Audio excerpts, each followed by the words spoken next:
the immediate 2025 expectations are going to be higher because of everything that we've been talking about. But let's reframe it with Carmen's wisdom. Okay. Let's talk about the window that they have, which is every contract that was offered in free agency was a 3-year deal. Coincidence? I think not. Because guess what happens in 3 years? You extend Caleb Williams and your salary cap percentage flips on its head. Okay. So let's instead talk about the window they have during Caleb Williams' rookie deal. They burned his first year, lit it on fire, threw it out the window. Okay. So let's reframe it, right? Not as in what's going to happen in the first 7 games, but they've got this 3-year little package window. They've invested heavily in this 3-year window, right? And they've put a lot of money towards these next 3 seasons. So how do you look at it in terms of how can the Bears best take advantage of Caleb Williams' rookie contract window before their cap flips over? Do you know what I'm saying? Carmen, kind of how do you frame it looking at it from that perspective? Oh, I think that like when I talk about tempering expectations, I'm talking about immediately. I'm not talking about in this 3-year window that you're talking about, which I'm glad you're reframing it in this way, because that's how we should be thinking about this. That's how you need to think about rebuilds and the way that the Bears completely overhauled their coaching staff. They're overhauling parts of their roster. And now you have a new quarterback. You are absolutely thinking, and Ryan Poles is thinking 2-3 years ahead, because that's what good general managers do. And I'm not saying the Bears are going to go 1-6.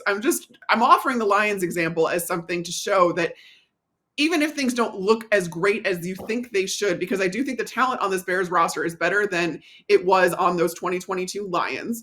There's definitely more proven talent on this roster than there was on the 2022 Lions. They were still kind of building up and building through the draft and all of that kind of stuff.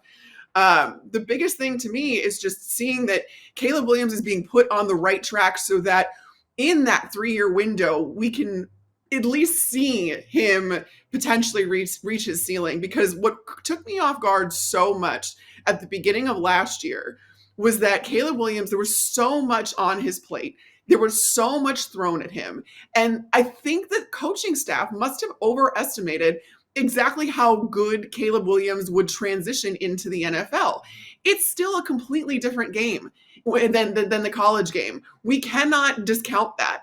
And the fact that they gave Caleb Williams so much, whereas you contrasted, I did a lot, I wrote a lot about this in the beginning of the year, where I contrasted the approach that was taken with Jaden Daniels in Washington versus the approach that was taken with Caleb Williams. And at the beginning of the year, I wasn't there to say, hey, I think this is the better way to do it, or this way, or whatever. But you can't deny it was completely different approaches where Jaden Daniels was allowed to ease in.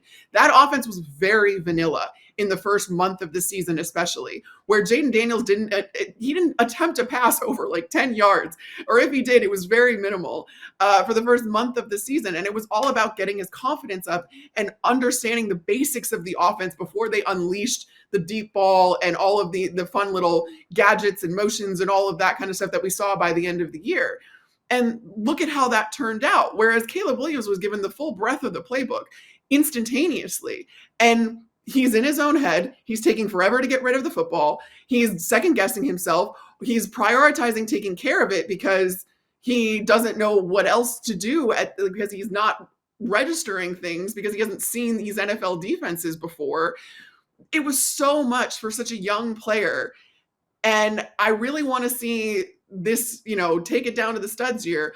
I don't think that this offense is going to look like a Ben Johnson offense in the beginning. And that's okay, because I think it's going to look very vanilla. And you look back at what he did with Jared Goff and all of that in the 3-13 year wasn't Ben Johnson, but starting 1-6 was as the offensive coordinator. And that offense looked nothing like the offense we're used to seeing now, the 32 point a game offense from the Detroit Lions in the very beginning. So that's kind of more what I feel like I am tempering against.